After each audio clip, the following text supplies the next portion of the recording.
Hi there everyone. Well, guess what? This is the official real cook with me. I actually have a tripod now that works, I think, unless it's going to fall in the bowl. So we have some ingredients here. I'm not going to move the head of the tripod because when I was testing it, it tipped over. So we're going to leave it like that. But we have peanut butter. We have that. We have Hershey syrup. We have 10x sugar or confectionery sugar, icing sugar, whatever you call it. We have that, and we have that. Also, let me see now. I mixed up with the thing going this way. And the best part, we have choices. We have graham cracker crust. Where can you see it without a glare? Take my word for it. Oh, I hope it didn't spill in here. No. And we have shortbread. Let's see. Shortbread. There. We have Oreo pie crust. And we have chocolate. If I could do this live, I could ask you to make a choice. I haven't quite decided which one I'm doing. These are Christmas time. They're usually marked down and I get some. And I have them through the year. And luckily I did. I don't always get more than, a few. But I'm glad I did because baking supplies are very scarce. I'm still looking for angel cake mix. Can't find it anywhere at all. But I'm glad I have these because I'm going to be making some pies. So I'm going to make a no-bake peanut butter pie. And I used to make one that was so complicated, oh my goodness, years ago. The work I put into it, I can't even believe it, but it was one that we had at a restaurant. This was back in my first marriage. I think we were on our way to Florida. We went on a couple vacations and we stopped at a restaurant and I looked it up and oh my gosh, it was really good, but it was so much work. So I figured out another one that's much easier and probably just as good. Never made it before, so I'm going to make it with you guys. Okay, I'd like to be able to download it, upload it, whatever, so you can have it tonight, but who knows? It's going to turn out longer than I thought. So this is the recipe. Okay. Well, if you can screenshot it, because I don't dare move this thing until I've worked more with the tripod. So there's that. You want to screenshot that. Go up a little more here. There we go. Hope you got it. I got so excited I took the recipe away. So anyhow, it calls for in a medium bowl, mix together peanut butter and cream cheese. Now the peanut butter, it's 16.3 ounces. Do you guys measure out peanut butter? I don't, because by the time you measure it, put it in a measuring cup, get it out again, it's just way too much. You lose a lot. So I eyeball it. I think even a novice, is it novice? No, an amateur baker could do that. So I just took what I thought was half, put it in here, rather than in a measuring cup and then in here. I know it seems like it doesn't make sense, but it does, because when you put it from there to the measuring cup to there, this was just easier, because I didn't measure it, I just guessed.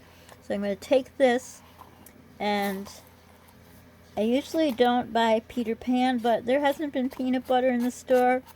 There hasn't been 10x sugar, cake mixes, chocolate chips. Yeast is impossible to find, flour, sugar, you name it, but I don't know why. I guess everyone's baking. But people are all complaining about the yeast because they're making bread, right? Because there's a shortage of bread. Do you have shortages in your baking things? Let me know. Okay, so there's the peanut butter. Sorry about the noise. What did I say was next? So it's peanut butter and cream cheese. And it's 8 ounces of cream cheese. Now, if you forget to set it out because they have to be softened, I did a dumb thing. I turned on the stove to try to soften it because I put it on here, it would soften. My house was nice and cool, but it heated up, and the whole stove's hot, and the kitchen's hotter, but oh well, you'll live and learn. So, what did I just say? Peanut butter and cream cheese. So, what I did with the cream cheese is, the best way to do it, take your cream cheese, cut it up in pieces, and then it will soften better. I put it in the microwave for 30 seconds. I've never put it in the microwave because I always have it softened. But I thought, you know, I want to do this before it's 2 a.m. I'd like to get this loaded so you guys can see it today. But you know how my internet is. And I used to go to the grocery store, but you gotta go inside. At the beginning, I could just sit in the parking lot, but the internet doesn't reach out there anymore, so I gotta deal with my internet. But those who've been following me, I'm sorry, the noise. Well, no, it sucks. So, next thing is, I have no plug here. I don't know why, so I gotta go over there and beat it, but you can imagine. I'm gonna use a mixer and beat it. Be right back. And to show you that I am gonna beat it, here's the beater, so I'll be back. Okay, so I used the spoon to pull down the sides so it would be all mixed so there wouldn't be, you know what I mean. And the next thing is the 10x sugar, as I call it. You have to do a little at a time. So I'll just show you the lusciousness, 1 1/4 cups. And I'll be back. This will take a little bit for you. It'll be just like a split second. Does this look luscious or does it look luscious? Oh, it looks so good. So next we take the Cool Whip, and the actual Cool Whip brand was 30 cents cheaper than the store brand, which are probably most likely made by the same people, but you know, it's kind of a psychological thing. You think, oh yeah, I'm gonna get the brand name. Oh, how much did I say? 8 ounces of Cool Whip. So we do this, get the whole thing in there. And when I was doing the 10x sugar, as I said, you put it in slowly. You start it on low, and then when you combine it a little, you can get to a higher speed and then keep doing it. I did it 3 different times. So then you put this a little with a spoon, just kind of incorporate it first. And then I'm going to go over to the mixing. So tell me if you don't mind that I'm mixing somewhere else. Actually, then you don't have to hear it. If not, I'll try to fix it so I can do it over there where the plug is. So I will be back. Well, look at that. It's nice and creamy, delicious. Since I couldn't have your input, I chose the chocolate pie crust. I got a feeling this could make 2 pies, but I don't want to do it because I'm going to be making some more pies. So, I'm going to fit it in there, leftover. I'm going to probably put in a container to use like a dip with cookies or stuff for Polly. You can also make this with heavy whipping cream, but I thought with that you'd have to eat it quicker, and I don't really eat a lot of sweet stuff. So this way it can last longer, and Polly doesn't eat a lot of sweet stuff. I figure start good habits early. So I'm going to put it into the crust. So I took the lid off, almost left it on, and we're going to put it into the crust. And hold on, because I'm afraid this is going to fall off the tripod. So if you want, you could do with a spoon. You can make like little waves or ripples, but I'm going to do an added touch. I'm going to put some Hershey's syrup on top of it just to add some more calories. And I was wrong. It fit in one. So much for eyeballing. It just looked more from the angle I was at. So,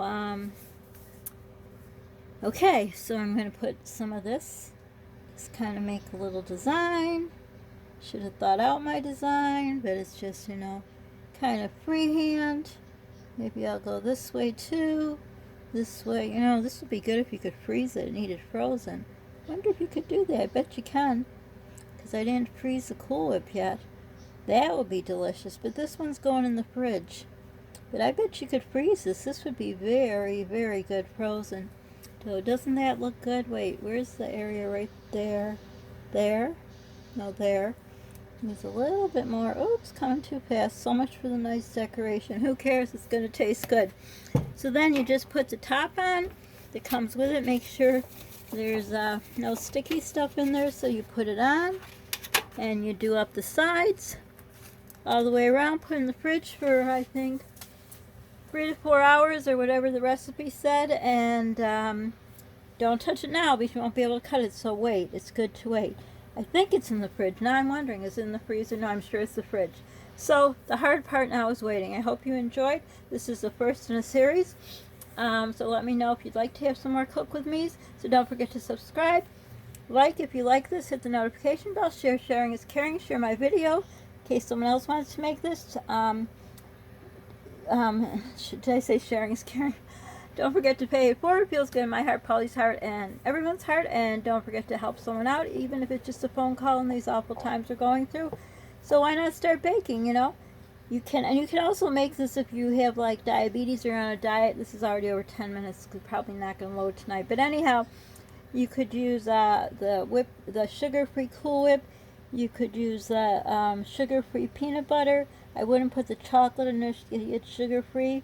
Cream cheese with not as much fat. And of course, you know your own diet, but I'm just saying if you want to make it less caloric. And I don't know about the powdered sugar, but I'm sure there's a substitute. But I'm just going to just do it the way I did. So for now, bye everyone. And I'll probably have to put up a picture on my Instagram to let you know how it worked out. So bye for now.